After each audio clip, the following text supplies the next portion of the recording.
If you are receiving this transmission, you are the Resistance. About 20 years ago, a man named Alex Jones started InfoWars.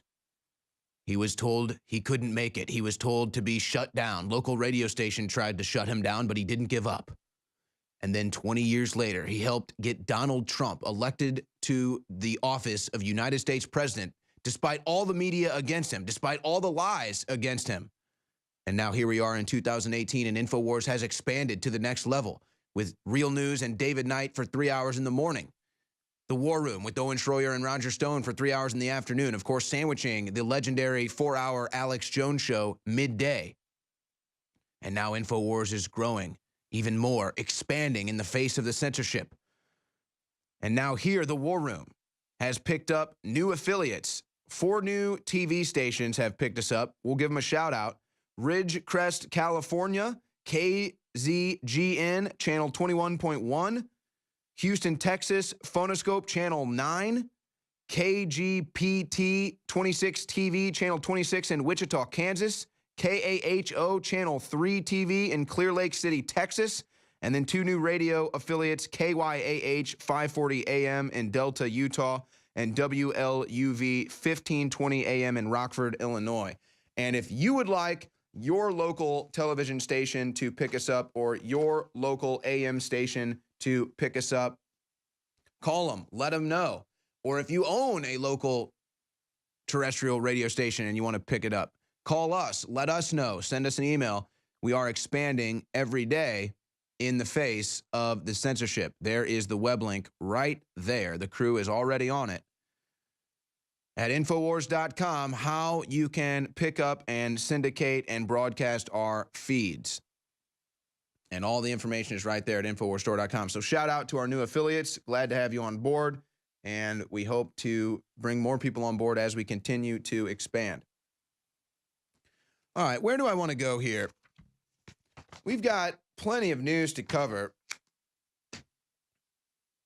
You know, let's just start with some of this weirdness. So you had Stephen Clark get shot to death by police officers in Sacramento, unarmed.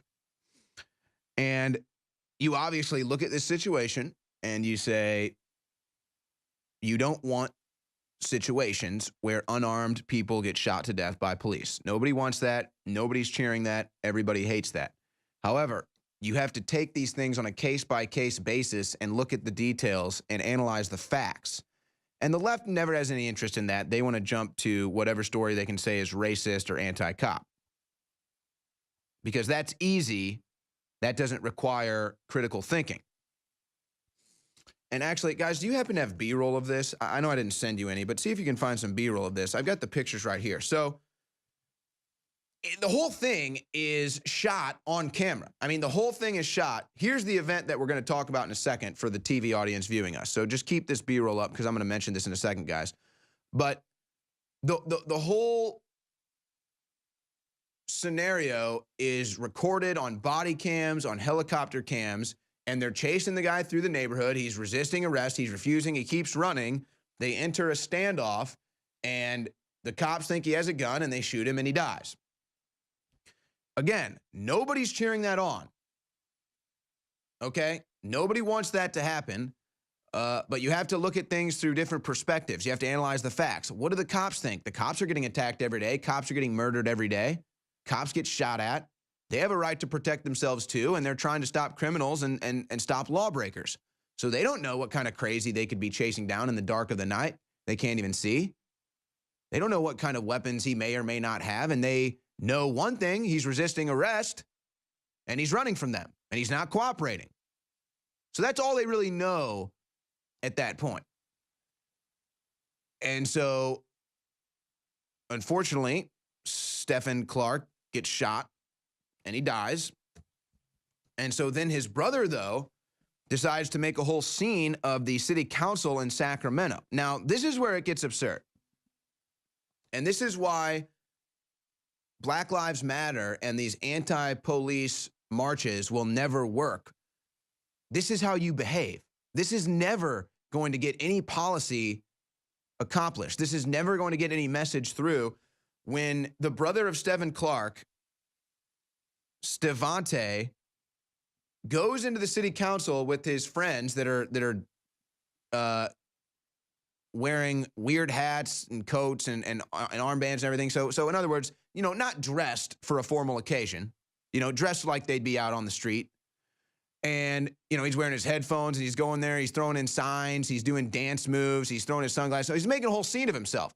Now, and then he hops up on the table. He tries to intimidate the city council. He makes it all about him. Now, how is anybody supposed to take that seriously? Who's going to take you seriously, dude? You look like a clown. You're clapping, you're jumping up and down, you're dancing. Nobody's going to take you seriously. If you want people to take you seriously at city council, put on a coat and tie, put on a jacket, and act like a gentleman. Behaving like this does not help anyone's case. Now people are going to look at you and you're not going to get anything accomplished. They're going to think even less of you. And then there were a couple other moments. Keep rolling this B-roll, guys. Actually, you may want to flash to my pictures here real quick because there were a couple other moments.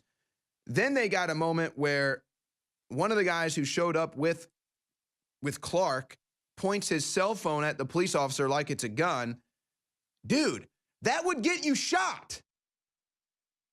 See, they think that that's some sort of symbolism like, hey man, I'm just a black man with a cell phone. You gonna shoot me?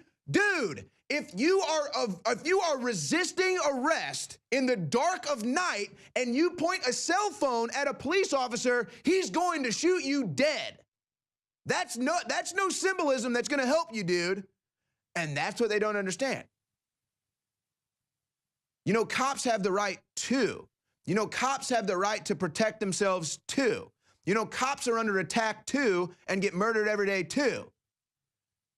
Maybe not every day, I may be exaggerating, but you get the point. The guy's walking around on the desks. He's not even wearing shoes. He's got socks on. So totally classless display. Not gonna get anything accomplished. Nobody's gonna respect him after this. And then they're gonna be upset if this happens again, and then they're gonna say, well, why didn't you take me seriously? I went to city council. You went to city council and behaved very immaturely.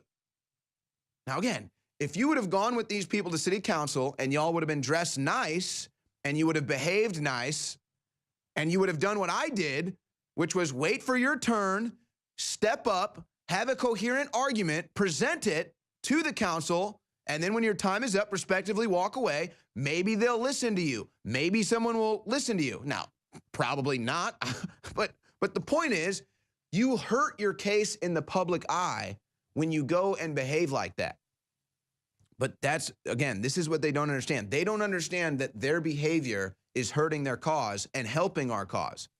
When they do these marches and attack the Second Amendment, that helps our cause. When they freak out about minute details of President Trump that has nothing to do with this country and its politics, they're losing. And they don't get it yet. They don't understand that their behavior is actually empowering their opponents, who aren't really their opponents. It's like the same thing. Like, for example, people try to threaten me and try to intimidate me. Dude, okay, it's like this. If you want to stalk me or try to pop up where you think I hang out often and you think you're going to try to threaten me or intimidate me, here's a better idea. If that's you and you're probably listening, here's a better idea. Instead of trying to threaten me and intimidate me and stalk me like some sort of creep, why don't you actually have a conversation with me? I'll tell you what, I'll buy you a beer. I'll buy you a whiskey and water. I'll buy you a steak. How about you quit threatening your fellow American and actually sit down and come to the table and break bread, and let's share some ideas and let's find out that we actually get along probably outside of our politics. But no, it's all about hate. It's all about fomenting violence. It's all about feeling empowered by creating a straw man opponent and then tearing it down and then claiming you're the hero. So they build a straw man opponent and then they tear it down and then they have a ceremonious feeling of heroism, even though the whole thing is faux, the whole thing is fake, the whole thing is a projection. And then they behave like this at city council and are shocked when they don't get any results. If you are receiving this transmission, you are the resistance. InfoWars Life Brain Force Plus is our #1 selling product by leaps and bounds, and for a good reason. Going back about 5 years ago, we did research on what top selling nootropics were, what were most popular, what were best, what people liked, and we made it even stronger. Then we cut the price because leading competitors have 5 to 7 times markup. We only have 150%, and then it helps fund our operation. Well, now it's 50% off. That means we've got a 25% markup, and we've got it paired with the Real Red Pill that takes about 7 days to kick in. Brain Force takes about 30 minutes. But the two go together. It's the Mind and Body Challenge. They're both 50% off individually, or together they're 50% off and free shipping with the combo at InfoWarsLife.com. But it's got to end in a couple days because both of these bestsellers are about to sell out. InfoWarsLife.com to get your Brain Force Plus and Real Red Pill today.